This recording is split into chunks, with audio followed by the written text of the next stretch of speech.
The Selfish Path to Romance. Download Chapter 1 for free at drkenner.com. Here's a question I received from someone just getting out of a divorce and wanting to meet new people. And his name is Highly Motivated. So, Highly Motivated. This is Hello, Dr. Kenner. As a man just getting through a divorce, separated over a year and nearing the completion of the legal work, I want to meet new women. Early on, I had one post-separation fling, but it was dissatisfying and superficial, and I'd rather not do that again. That being said, I want to have fun and meet new people, maintain my values, my honesty, and yet I know I'm not ready for full-out romance. Basically, I'm unsure how to handle the stigma of being recently divorced while also wanting companionship and fun. I'm having trouble meeting my goals. How do I meet new people and be true to myself? I pride myself on being honest, and yet that pride seems to be scaring people off. Is there a better way to keep my values and not scare people off? Well, first, why don't I call you John here instead of Highly Motivated?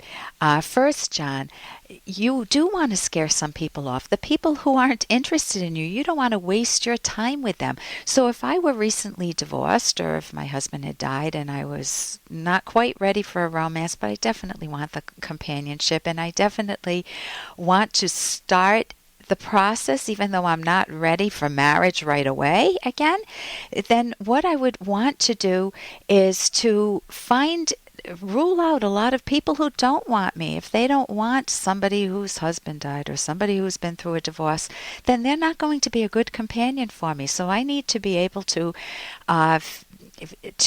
strengthen myself to be able to take that type of rejection, and then I can put out feelers. I can meet people, and if I can be honest, I don't have to betray myself and say, hey, look, I'm just going through a divorce and this is what I'm looking for.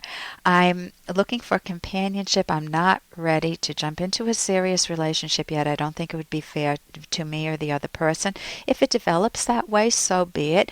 I would enjoy friendship and companionship, and if you're up for that, I'd enjoy going out to dinner this weekend or seeing a movie with you.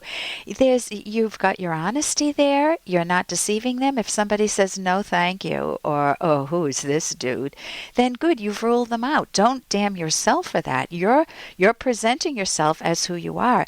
If you lied and you said that you were other than you were, if you said, hey, look, I'm definitely looking for a serious relationship, now you've created a huge problem because you're deceiving the person and you're living a double life within yourself. Don't do that to yourself, and I don't think you would, because you said you're an honest person. The other thing is, how do you get over the stigma of a divorce? Well, some people need to just go through a grieving process. I mean, divorce, in very few situations does divorce run smoothly. Many times there's a lot of pain. And if you see yourself as damaged goods filled with a lot of baggage, then you want to work through some of that baggage so that you know what you're looking for. You learn from your missteps in the divorce, and you can move on.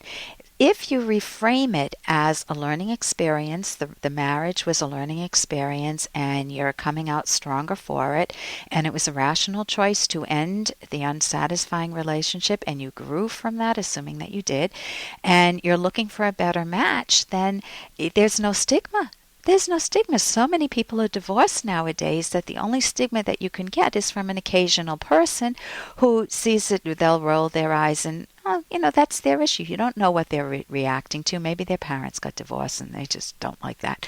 But it doesn't say anything about you. What you do to yourself can be very damaging, and you don't want to make that mistake. So what I recommend, I've written a book with Ed Locke. It's called The Selfish Path to Romance, How to Love with Passion and Reason. And the selfish there means self-valuing, self-respect, not taking advantage of anyone else. And we have a whole section on finding your soulmate, how to introspect and understand your own emotions, and how to choose the right partner. We have several chapters on that. So I hope that helps you, and good luck with that. And here's a little more from Dr. Kenner. Here's another question I received. This is a woman who has anxiety issues, and her legs have been shaking, and she says it happens mostly in public places, and she recently started college, and she's finding it very difficult to concentrate with the anxiety. What should she do? Well, I would recommend a book, Study Methods and Motivation by Ed Locke, if she is in school, because proper motivation is essential for giving yourself a direction, and anxiety comes from two sources. One is from uncertainty about big things, big anxiety, big uncertainty. Are you worried about career? Are you worried about friendships?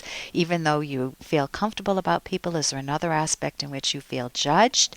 You need to ask yourself a lot of questions. But that book was very helpful to me going through college, Study Methods and Motivation.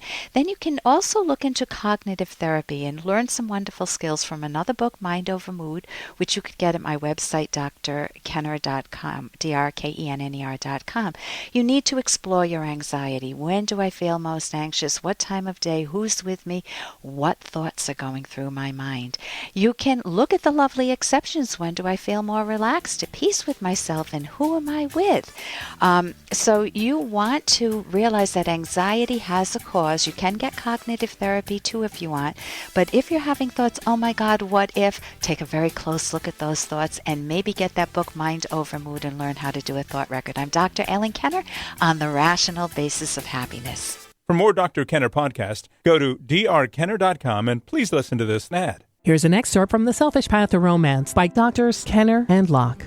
Most couples make precious little time for romantic moments. Making a relationship work and keeping the romance alive takes motivation, time, planning, and communication. Even small misunderstandings can destroy a romantic moment, and accumulated, festering misunderstandings can destroy your romance. When you are juggling dual careers, work schedules, kids, paying bills, in-law visits, checking email, doing laundry and dishes, and getting daily exercise, how do you find the spare time for romance? Notice a problem with the way this last sentence was phrased. Spare time?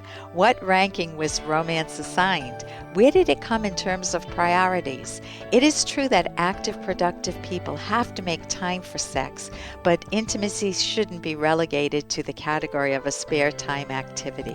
You can download Chapter 1 for free at drkenner.com, and you can buy the book at amazon.com.